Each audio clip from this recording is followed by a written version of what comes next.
Welcome to the Deep Impact Investing Podcast with Kimberly Griego-Kiel of Horizon Sustainable Financial Services.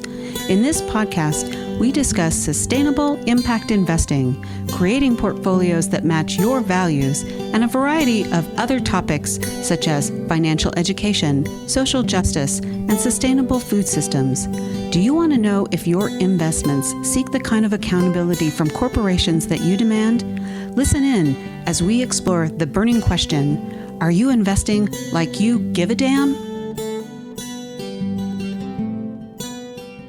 Hello and welcome to Deep Impact Investing with Kimberly Griego-Kiel from Horizon Sustainable Financial Services. Kim, what's going on?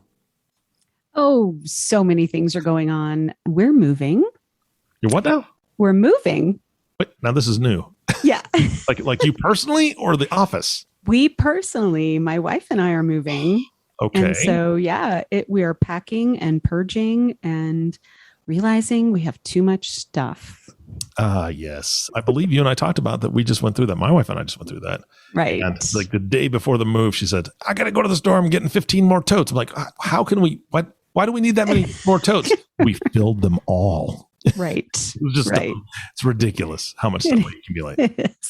So anyway, that's fun. That's an adventure. Yeah. It is. Staying in Santa Fe though, right? No. Well, you don't have to tell us where you're going, but we're still going to podcast, right?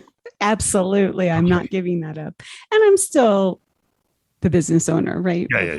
That's not changing. Perfect. Okay. But we are going to follow up on the last podcast 71, and do this financial health quiz. That's right. You were talking about that. Mm-hmm. Yep.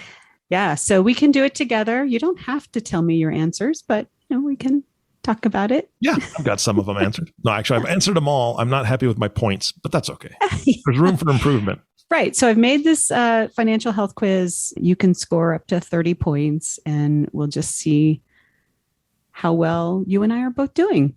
Okay. And then clients or listeners will be able to also take this quiz because it'll be on our website. Yep. And being that I've already gone through the quiz, it really gives you a lot of food for thought. Stuff I didn't think about before, or I didn't think of the importance of it. And so there's some questions that I'll have for you as well as we follow up, because some of these seem, like the first one. It's I know I'm just going to say it because I have a question about the second part of it. It's the 2-pointer, right? Right. So it is. Your first question is, I know the approximate value of my bank account and investment accounts, including my 401k or other employer plan. And I typed in a hearty yes to that. Good. Right. But then you got me with the second question. I check my statements at the beginning of the month. That's a big fat no. I don't do that. Is that something I should be doing, Kim? You should. And you might have a general idea, but you don't really know what it is unless you're checking them once a month. Yeah. Especially if it's an investment account, you should review that regularly. Okay. Well, and I think that's important. So yes, it is a 2-part question, 2 points. And the first part was, do you know the approximate value of your bank and investment accounts? And then the second part was, do you check your statements at the beginning of the month? So you can get 2 points on that. Yeah, I got 1. You got 1. All right. Well, but let me tell you, I only get 1 for that too, because I don't check my investment accounts at the beginning of the month. I'll check them randomly, but because I'm so close to it, I don't feel the need to look at it regularly. Yeah. Well, that makes sense. All right. What's question 2? All right. Well, before we go on, I just want to note and let people know this is not to shame anyone because you're not doing the thing. It is an educational process, and we want to make sure that you're protecting your family the best way you can. And that's by having some good financial knowledge. So let's go to question number 2. All right. I know what my investment accounts are invested in, not just that they're in mutual funds, but I know what kinds of mutual funds if they're in funds. Did you want me to tell me my answer on this silence? No. So I have individual stocks and mutual funds, and I, of course, do know what they're invested in because we're investing them in sustainable and impact funds. I would expect that. Yes. Now, I and maybe I took this wrong. Maybe it should be an individual thing, but I actually answered on behalf of my wife and I, because that's good. She's at work, or not at work, but at her work. She has a 401k through her job. I have no idea what that's invested in. I know where my investments are. I know what I'm invested in, but that's why I answered no to this question, is because I have no clue what funds she's chosen within her work, within the 401k that she's allowed to. Okay. So give yourself half a point. Okay. Got it. Yes, because you do know what yours are in, but this will prompt hopefully a conversation between the two of you. Mm-hmm. And you can look at whether or not your overall asset allocation is what it should be. Mm-hmm. So you want to look at your wife's 401k, your retirement accounts, any individual accounts you have, and other assets, and just look at that overall allocation, which is extremely important. Yeah. There's a bonus to this question. So you get an extra point if you have an advisor, the question is if I have an advisor, do they provide me with a strategy for my investments? Do you know what it is? So maybe they provide you with a strategy, but you don't know what it is. Yeah. You got to be paying attention to that. Right. Again, I'm hoping for a half point on this one, because we don't have an advisor for my wife's 401k account. We just, it's just never been brought up really. Yeah. Mm-hmm. Well, a lot of advisors will charge an hourly fee to review your options and help you allocate your 401k plans or your retirement plans that they may not be managing for you. And if you work with a certified financial planner and you create a financial plan, they will definitely look at that piece. Yep. So number 3, I could easily list my assets and liabilities. Or for some people, I could easily locate that information and I know where it's all at. So how do you do on that? Half point, maybe. Well, here's the thing. Some, not the other. I can point you to the junk drawer where all that stuff's located. Most of it. It's junk not very drawer. Organized. Yeah, I'm just not very organized, Kim. But I can probably, no, I don't get a point. Not even a half point, because I thought I could easily list my assets and liabilities, but truly I'd have to really think about all that. So no, I can't easily do it by any means. That's a 0. Yeah. Well, that's okay. So you're putting in a junk drawer. How about if you, or any listener, start a file and you can at least put them all in a file and then you'll know where they are. So that's I'm thinking you got a point on that one. I do. I did. I have a point. Yeah. All right. So number 4, I have specific and measurable financial goals and they are written down in a plan. We don't want to talk about just vague goals like I'm saving for a house. Mm-hmm. Okay. Well, how are you doing that? Or I want to be debt free. Okay. What's the plan? Anyone should have very specific, measurable goals and how you think you're going to get to it. And that is the key piece here. I scored big on this. Yes. Yeah. Well, good. you know my background. I'm a coach and a consultant. So right. I'm huge into goal setting. And I would say, yes, mine are not vague. Mine are very specific. They are written down.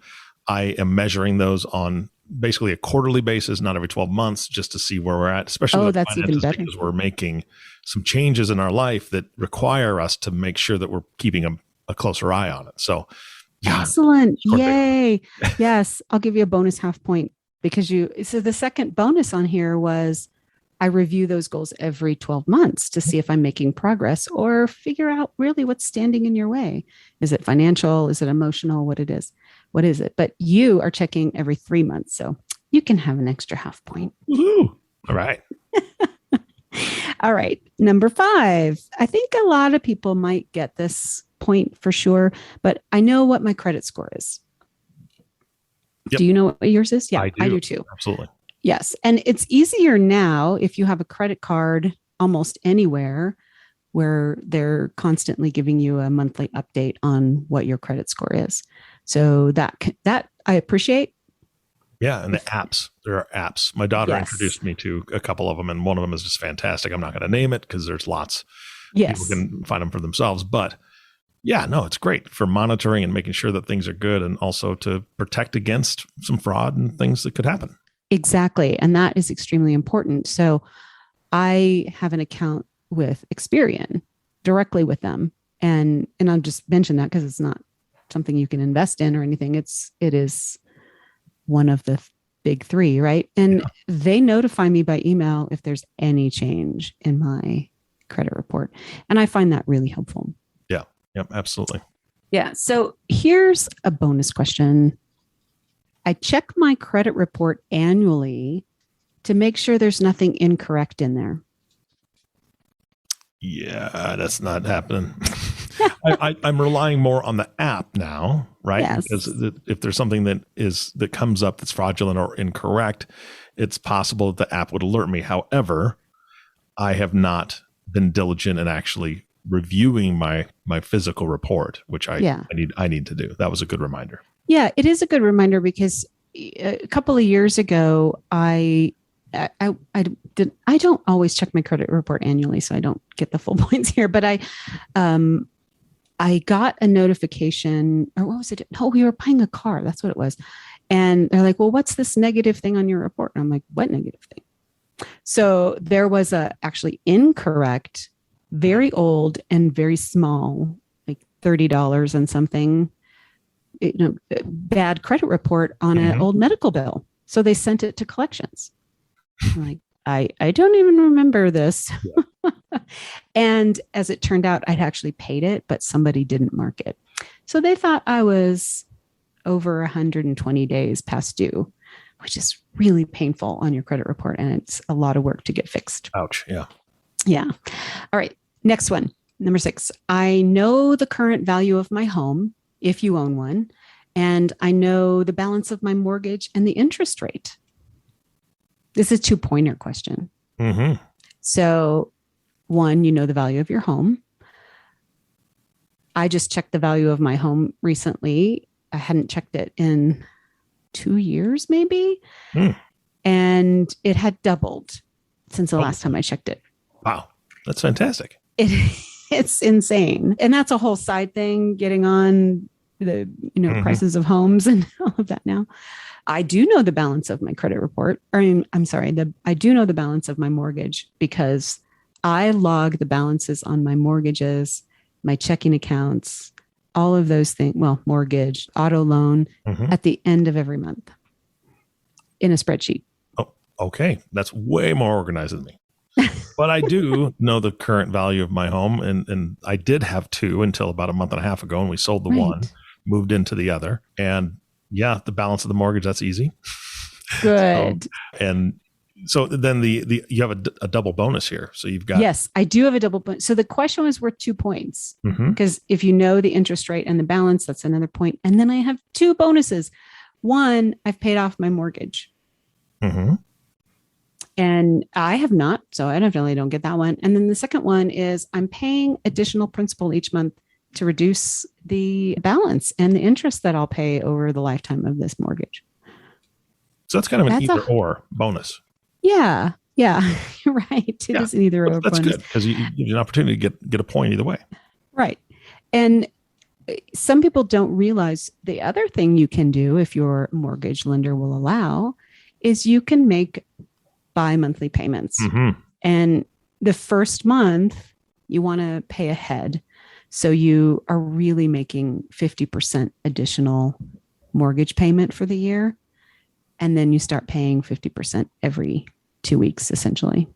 Got it. It's a great reduction in interest that you're paying. Yeah. If I remember right, and don't quote me on this, please, audience, but I remember looking at that strategy. And just by doing it and splitting those payments, I think it was wiping off like 6 years off of a 30-year mortgage. It was incredible for. It is. Yeah. I mean, it's so, and that could have changed, but I think that's still around. It's pretty close to that. Most people will save, depending on your interest rate, of course, good 5, 4, 6 years, somewhere in there. Wow. Number 7, there's only 15. So we're halfway through. I know how much my life insurance policies are for and those of my spouse, if I have a spouse. And also I know if I'm going to lose them, if I change jobs. A lot of insurance policies, life insurance policies are job-based. Yes. So that's something to think about. Do you need an additional policy? And if it's a term policy, do you know when that term expires? Mm-hmm. Those are all important pieces to know. So here's a bonus question. Some insurance policies are term, which mean they don't gain value, and some are more, the whole life policies or variations of those. If you have one of those, I know the cash value of those insurance policies and how much cash is in there and what the interest rate return is on that cash. But I honestly have never thought about the interest rate return on the cash inside of a insurance policy. And I'll be honest, I don't think I've ever asked a client that. It's something to think about. Yeah, and so if you would allow it, I'd get a half point for that bonus one because I know the cash value. Good. But I don't know the rate of return on that cash. Yeah, I think no idea. You can take the whole point because because I'm saying I didn't even think about this as something we should look at, but you should. Interesting. You want to know if this policy is worth it to you or if you're better off putting the money in an investment or savings or any of those things. Okay. Another insurance question, number 8. I've reviewed any insurance policies I have in the last, say 24 months to see what I'm paying, if it's still competitive. Then that includes life insurance, health insurance, disability, auto, homeowners, renters insurance. There's all of these things. Do you review any of those? Yes. And so in our situation, again, we're kind of revamping with the house sale and all that. Yeah. The homeowners is on point. We also had to buy a car. You and I talked about that off air. So we do know what the auto insurance is. The one thing that I couldn't check the box on was the health insurance. I have not reviewed to see if that's competitive. It's through my wife's work. And so I have no clue. Yeah. And if both of you have health insurance options from your employers, then you really want to check and compare the two and decide which one makes more sense. And some people are buying a policy on the open market rather than through an employer. Mm-hmm. And so it applies to them more so than someone in your situation. Yeah. Your wife has the insurance. It's what you get. You don't get a whole lot of say. Yeah. We just did this for my son, and I was absolutely shocked because he does not get insurance through work and he needs to get health insurance.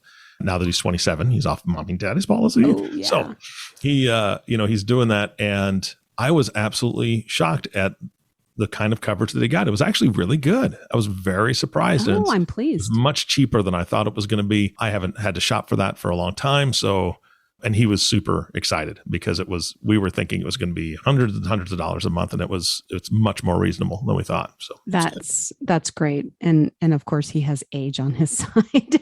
Yes, definitely. One of the things that I have helped some clients do is save some money on their auto insurance because a lot of times we way overpay for that. Yeah. Yep. Bonus question on this is, in addition to knowing the values and if they're competitive, do you know the coverage of the policies? Does your auto insurance, for example, cover injury? Mm-hmm. If you have, like I own 5 acres right now. And if we have people who get injured on our property, we have an umbrella coverage policy because of that. So, those are types of things. And deductibles. What's your auto deductible? What's your homeowner's deductible? Do you know those? Yep. I got the points on this one. And we had on our last home umbrella insurance because we had the pool. And so that was important for us as well. Yeah. Oh, a pool is a definite umbrella insurance necessity. Yep. Okay, so here's a second little bonus. I know who the beneficiaries are on my policies. Sounds like a strange question or a strange thing to mention, but sometimes people forget the beneficiaries are, and they don't change them. They get divorced. That's right. Their spouse passes away. They need to update those beneficiaries, and those should be definitely looked at. That's always an awkward conversation with the new spouse. It is. Oh, your ex is the beneficiary? Really? Right. Uh-oh. I forgot. I swear I forgot. It's a bad car ride. Yes. Okay. Number 9. I know my tax rate, which is the percentage that you're paying on your taxes. So, and it can change every year. So if you filed your taxes for last year, do you know what your actual tax rate is? No. I didn't pay attention. Yeah, we don't. It's kind of important to think about because if your income goes up significantly, you'll be in a higher tax bracket.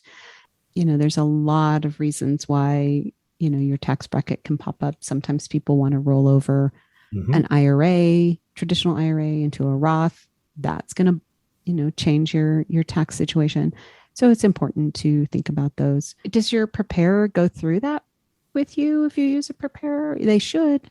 They should sit down with you and go through all of those details. So little bonus here, which is related to something I just said. I'm keeping track of my yearly income so I know if I'm eligible for contributions into a Roth or a traditional IRA. You can income max out your ability to contribute to those. And I'm not there. Do you know what that figure is? Isn't it like 260 for single, 5 something for married? Oh, it's much lower than that. Oh. Yeah. Let me see. Let's see what it is right now. Well, I don't know if I can look it up while we're talking. That's okay. I don't think I can do 2 things at once. But it used to be, I think the last time I looked was just a couple years ago, because that's Johan's job to look at that. But it was like 140 something thousand for a married couple. Really? Yes. It's a lot lower than you think it is. Wow. Maybe it's, 140 for single and 180 for a couple, somewhere in there. Okay.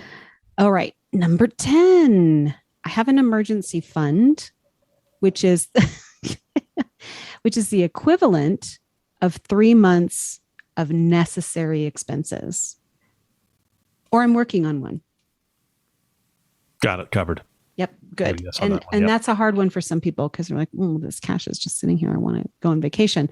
No, if you are self-employed, you should have 6 months worth of necessary expenses in your emergency fund. Number 11, I know the amount I'm putting away monthly for retirement. Second part of that is I know what it's being invested in and I know what the annualized returns are. Hopefully you're looking at that. I mean, this is the kind of thing we like to go over with our clients on our annual meetings. So that's important. Number 12, I know how much both myself and my spouse, if you have one, or if it's applicable, will be getting in Social Security. So that's an interesting one because, they used to send us those nice little paper statements and they don't anymore. You have to actually sign up with the Social Security Administration and you can go in and take a look at that all the time. You also want to make sure your income reporting is correct in there. Yes. And for the listener, just make sure if you do go to Social Security to do that, do a little bit of research on where you used to live, what accounts you used to have, because the questions that they ask you, Kim, I failed it. I failed that quiz on their website. They were like, oh, yes. Oh, so you had a bank account in Phoenix, Arizona when you were 22 years old that you used for your car loan. Name the bank. Yeah. It's multiple choice, but I'm like, I have no idea who the lender was. It wasn't even the bank that went through. It was the lender. So it was even worse. So when you get a certain number wrong, they lock you out for a little bit. And so I had to tell my wife, I'm like, you and I need to do this together because I'm too old for this memory stuff. So. Well, 20, 30 years ago. Right. Yeah. It's hard to remember those things. Yeah. And I don't think I failed it, but I think they asked me a couple things differently. Yeah. Nope, that was wrong. You were going to say? Well, I was going to say while you were asking that last question, I did take a quick look at the Roth contribution for a single person for the year 2022. For single, you have to be under 144,000. For married, you can be 214,000 for the tax year 2022. So a little breathing room there, but still, for married folks, 214 is your limit. For a single person, 144. Thank you for looking that up while I was talking. I'm here. All right. A couple more. I have a will and all the documents that will facilitate easy transfer of my assets upon my death. People don't like to think about this. And I can't even tell you how many people come to work with us and they do not have a will. Even if you're single. Mm-hmm. A will is very important. And, medical powers of attorney, the financial powers of attorney, all of those things. Yeah. So I answered yes to this, Kim. Yeah. However, my brain kind of went in a different direction because it's asking me about the will. We've got that. We've got those other documents included. But because of probate and certain rules and laws, and I know we're not going to dive into that, I feel like I really need to get a trust written up. And so I want to do that because without a trust, the will definitely can still trigger probate, from my understanding. So I just want to make sure it's a little bit easier. That easy transfer is what really got me thinking of it. Yes, it can. Now, laws differ from state to state. Okay, true. But in a lot of states, you can have a transfer on death or a payable on death for bank accounts, for your investment accounts, even individual or joint investment accounts that are not retirement accounts. In New Mexico, and I don't think this is very common, but we have been able to put a transfer on death on our home. Oh, nice. Okay. Yes. And that's I don't believe that's something in every single state. So those are things to look at and see. Yeah, absolutely. All right. Oh, there's a bonus question here. I review those estate documents every 3 years or so, or if there's been a substantial change in my life. I inherited money, I got married, I got divorced, any of those things. Number 14, if I need to assist my parents with care, their finances, all of those things, I've spoken to them about where their estate documents are, where their accounts are held, life insurance they have, all of those pieces. Or if you are the older parent and you have younger children, you've spoken with them about these same items. And from the sandwich generation, I've spoken to both my adult children and my parents. And so, yeah, we're covered. Yeah. And it's sometimes really hard to have those conversations with our parents. And most of them come from a generation where we didn't talk about money. Okay. Number 15, if I have younger children, I've set up some sort of college planning option and discussed that with my financial advisor to see what was most appropriate. I don't think you have, well, do you still have a under high school age kid? I can't remember. My kids are both adults, and we've helped them with certain things. Like my son's a mechanic, so we helped him with some tools and things like that, but nothing as far as a college education savings plan. But he has a great career in mechanics. Yes. And so you've helped him with that, which is all really great. Little bonus question. I know what impact or ESG investing is, and I've spoken to my advisor about my desire to invest with impact. We want our clients to talk to us about that if they want to make changes or look at different things. Absolutely. So there's that. Well, that and the fact that there's other folks working out there with advisors that don't do this. Exactly. So, and if they're interested and they're listening to this, you do need to ask your advisor if there's a possibility or how they can help you invest in ESG and have that impact. And if they're not able to or not willing to, I know who you can call. I know who they can call too. They can call us. They can call us at 505-982-9661 or email info@horizonssfs.com. Now, if you want to know the scoring system, you're going to have to look it up on the website at horizonssfs.com. Yep. Go take the quiz and take it with your spouse, your significant other, and just see what you guys think. Because again, this triggers great conversations. And I know that a lot of the audience, the conversation that's going to be triggered is, hey, have we talked to our parents about what's going on, or have we talked to our kids about what's going on, so that we can prepare everybody. And it's like Kim said, it's not an easy conversation, but wildly important, incredibly important to do. So have fun with it, though. Have fun with the quiz. It was quite enjoyable. Yeah. And it's not about shaming people because they don't have all these things in place. It's about a recognition of, oh, there's some things I can look at and probably should be looking at regularly, and facilitating that process for them. Yeah, so absolutely. I hope the listeners learned something. All right. Well, I did. So thank you so much, Kim. I appreciate your time. And of course, to you, the listening audience, thank you for tuning in and listening to the Deep Impact Investing Podcast with Kimberly Griego-Kiel. If you have not subscribed to the podcast yet, please click the subscribe now button below. This way, when Kim comes out with a new podcast, it'll show up directly on your listening device. And we humbly ask you to share this podcast, rate it, and leave a review, as this actually does help others find the show. Again, thank you so much for listening today. For everyone at Horizon Sustainable Financial Services, this is Eric Johnson reminding you to live your best day every day. And we'll see you next time.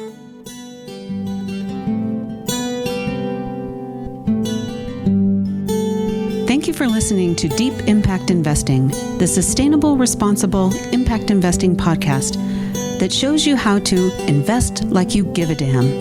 If you have questions about this podcast or topics you'd like to hear addressed on an upcoming podcast, email us at kim@horizonssfs.com. Join the conversation on Twitter at horizonssustfin, or give us a call at 505-982-9661. Don't forget to click the subscribe button to be notified when new episodes become available. The companies we may speak about during our podcast are not recommendations for investment. Only you and your financial advisor can determine what the right investments are for you. Horizon Sustainable Financial Services, Inc. and its financial professionals do not render tax or legal advice.